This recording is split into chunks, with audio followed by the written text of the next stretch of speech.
So one of the things that you can actually go ahead and do is add in a social follow widget so that whenever someone clicks on it, it actually redirects to your social media account.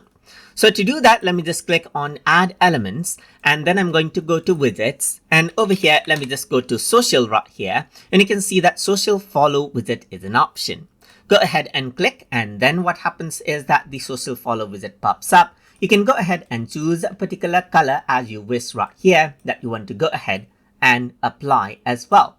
So apart from that, now you can simply go ahead and add in the URL. Let's say, for example, I'm going to say youtube.com/tututube right here.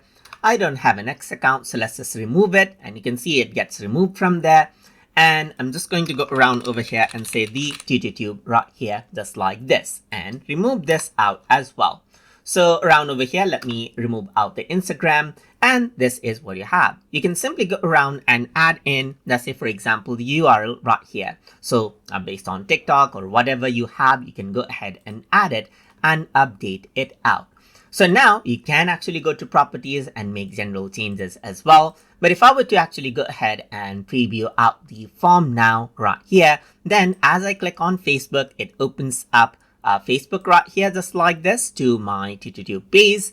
And then if I were to go around over here, it opens up my YouTube channel, as you can see right here, just like this. So that is basically how you can go ahead and utilize social follow widget option inside of Jotform.